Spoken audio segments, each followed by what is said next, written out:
दोस्तों, हम 2 दिनों से एसजीसी यानी स्टेट जनरल काउंसिल की बात कर रहे हैं।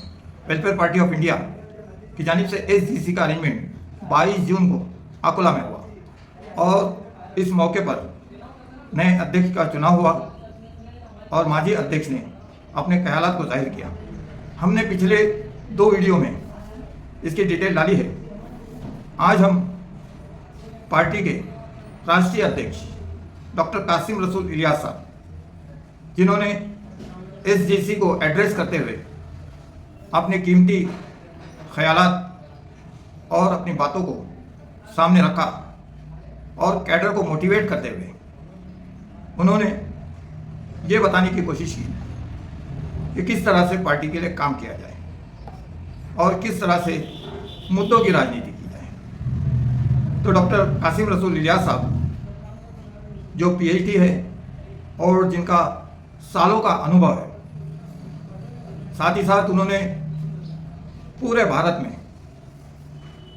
10 सालों से दौरे करके और मेहनत और मशक्क़त करके हर प्रदेश में अपने कामों को मजबूत करने के लिए लगन और टैलेंट के साथ में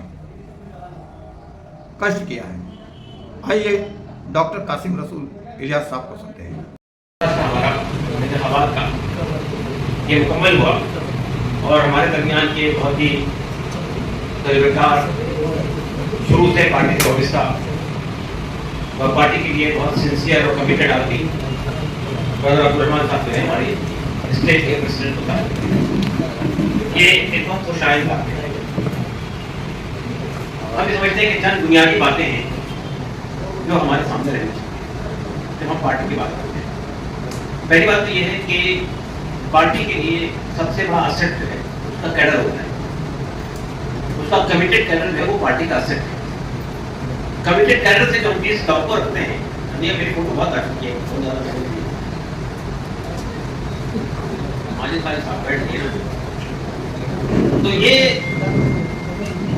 पार्टी का जो कैडर है, जैसा हमारी तबदील जमात के लोग हैं, अगर आप उनको नींद में से उठा देंगे और तो 6 बातें बताओ तो फट फट फट 6 बातें बताओ। किसी बिल्कुल नए आदमी को आप खड़ा करके कंपेयर करने के लिए वो पीछे बातें बता देंगे। मैं ये चाहता हूँ कि हमारी पार्टी का जो एक्टिव मेंबर है उसे पार्टी का कंसेप्ट 16 पेज का कंसेप्ट पेपर है, हिंदी में भी है, उर्दू में भी है, अंग्रेजी में भी है। पार्टी का कंसेप्ट से असबर होना चाहिए। उससे हमें पूछे कि बताइए पार्टी का कंसेप्ट क्या है, तो उसे फौरन बता देना चाहिए पार्टी ये है और इन कामों के लिए खड़ी। हमारी ये कोशिश होगी, हमने नेशनल लेवल पर कैडर के ट्रेनिंग के प्रोग्राम ऑर्गेनाइज किए। उसमें हमने डिस्ट्रिक्ट लेवल के, स्टेट लेवल के लोगों को बुलाया है, उससे नीचे के लोगों को नहीं बुलाया। लेकिन हम ये कोशिश करेंगे कि अब स्टेट में कैडर ट्रेनिंग के कैंप ऑर्गेनाइज किए जाए। लेकिन एक बात मान के चलिए, ट्रेनिंग असल में फील्ड हो, मैदान हो। आप मैदान में होंगे तो मैदान आपको खुद रास्ता बता देगा क्या करना है क्या नहीं करना है। किसी भी पॉलिटिकल पार्टी के लिए अपॉर्चुनिटीज आती है, मौके मिलते हैं। अगर आपने इसको ग्रैब कर लिया तो पार्टी यहां से वहां पहुंच जाएगी। मिसाल देता हूं मैं आपको, जनसंघ 1952 में बनी थी। 1985 में वो जब ये 1975 में जनसंघ मर्ज होकर एक पार्टी बनी, जिसका नाम था जनता पार्टी। जनता पार्टी की उम्र 2.5 साल रही, वो खत्म हो गई। उसके बाद उसकी पार्टी से टूटकर भारतीय जनता पार्टी बनी, जिसका नाम बीजेपी। तो आप बीजेपी की शुरुआत सिर्फ 77 से मत होगी। बीजेपी की शुरुआत हुई है 1952 से, जब जनसंघ बनी। और उसके पीछे एक बड़ी कैडर बेस्ड पार्टी थी, उसका नाम था आरएसएस, जिसकी बहुत सारी ऑफशूट तंजीमें हैं पूरे मुल्क में। लेकिन 1984 तक, 1984 तक बीजेपी के पास पार्लियामेंट की सिर्फ 2 सीटें थी। 2 सीटें 6 साल के अरसे में 1984 से 1990 तक ये पार्टी जमीन से आसमान पहुंची। वो कौन सी चीज थी आप बता सकते हैं? वो कौन सी चीज थी जिसने पार्टी को 2 से निकालकर 86 तक के, और फिर उसके बाद में पहला तजुर्बा उन्होंने 13 में हुकूमत बनाई, फिर 13 महीने हुकूमत बनाई और उसके बाद पूरी 5 साल की 2003 से लेकर 2007। लेकिन उससे पहले 2 तजुर्बे किए उसने, वाजपेयी के 2014 में 2 बार हुकूमत बनी थी, 13 दिन की हुकूमत बनी, गिर गई, 13 महीने की हुकूमत बनी, गिर गई, फिर 5 साल की हुकूमत। तो वो 5-6 साल का जो अरसा था उसने पार्टी को 2 सीटों से बढ़ाकर हुकूमत के दरवाजे तक पहुंचा दिया। वो कौन सी चीज है? आपने इसको याद नहीं बताया? राम मंदिर। उन्होंने ये राम मंदिर का इशू जो है, मैं आपको बता दूं, ये बीजेपी का क्रिएटेड इशू नहीं है। राम मंदिर का इशू कांग्रेस पार्टी ने ज्वाइन किया था। पहले उन्होंने मंदिर में मूर्तियां, मस्जिद में मूर्तियां रखी, 1949 उनकी हुकूमत थी, सेंटर में भी वहां पे। उसके बाद 86 में ताला खोला, उस वक्त भी उनकी हुकूमत थी, सेंटर में भी और यूपी में भी, और 89 में शिलान्यास हुआ। लेकिन इन द मीन टाइम पहले विश्व हिंदू परिषद ने और फिर बाद में बीजेपी ने उसे नेशनल इशू बनाने का फैसला किया अपने कार्यकाल में, और उसके बाद उसके लिए लगातार मेहनत करते रहे। और 1990 में उन्होंने सोमनाथ से अयोध्या तक के नाम से राख यात्रा निकाली, जिसमें कई जगह फसादात हुए, लेकिन उसके बाद उनको उसके जो बेनिफिट हासिल हुए वापस आ गए। इसी तरह से जब जनता दल के ऊपर बनी थी तो उस वक्त में ये जो तजुर्बा हुआ था जनता पार्टी का कि तमाम छोटे छोटे ग्रुप मिलकर एक बड़ा स्ट्रक्चर बनाया, वो हुकूमत चली नहीं, गिर गई। और उसके गिरने के बाद कई तजुर्बात हुए, नेशनल वो फ्रंट बना और जनता दल बनी। जनता दल की बैसाखियां 2 थी, एक तरफ बीजेपी थी, एक तरफ लेफ्ट पार्टी थी, वो भी 1.5 साल चली, उसके बाद गिर गई। उसके बाद चंद्रशेखर आए, वो भी चले गए, उसके बाद आई गुजराल आए, उसके बाद देवगौड़ा आए। ये जो तजुर्बा हुआ है, ये तजुर्बा क्या था? कौन सी चीज थी जो मंडल से, यानी कमंडल से पहले, जिसे कमंडल कहते हैं, ये आरएसएस वाले तजुर्बे को, ये राम मंदिर वाले, उससे पहले वो कौन सा इशू था जिसको उठाकर उन्होंने पूरे मुल्क के अंदर समाजवाद का नाम खड़ा किया?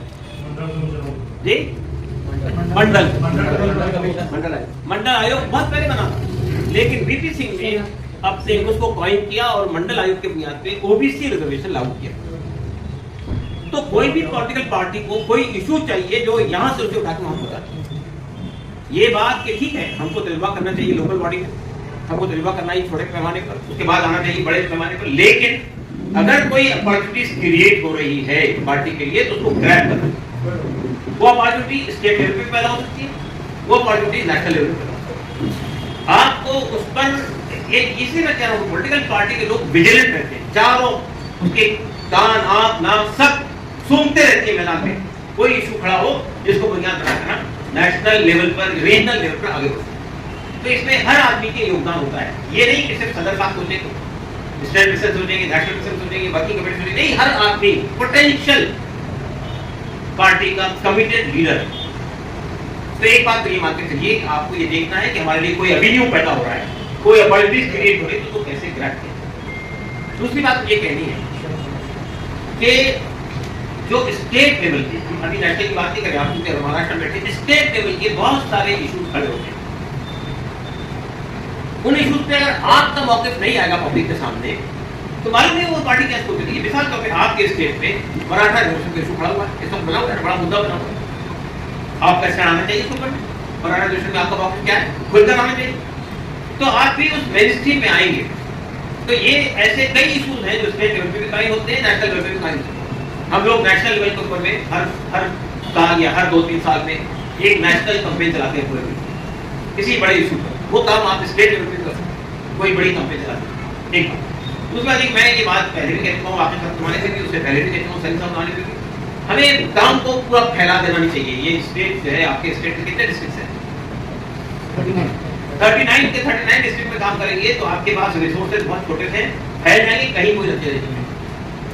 तो आप ये तय कीजिए कि हम ये 5 डिस्ट्रिक्ट, ये 6 डिस्ट्रिक्ट, ये 7 डिस्ट्रिक्ट, अब इससे आगे नहीं बढ़ेंगे आइंदा 4 साल।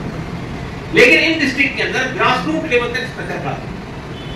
सबसे बड़ी कमजोरी हमारी ये है कि हम नागपुर में काम कर रहे हैं, अकोला में काम कर रहे हैं, औरंगाबाद में काम कर रहे हैं, नांदेड़ में काम कर रहे हैं, या किसी और जगह डिस्ट्रिक्ट में काम कर रहे हैं, तो हमारा काम कन्फाइंड है 1-2 लोकेलिटीज के। हमें वहां भी वार्ड लेवल पर काम को फैलाना, और वार्ड लेवल पर भी आपका स्ट्रक्चर होना चाहिए। सबसे बड़ी कमजोरी है कि हम स्ट्रक्चर नहीं पाते, और ये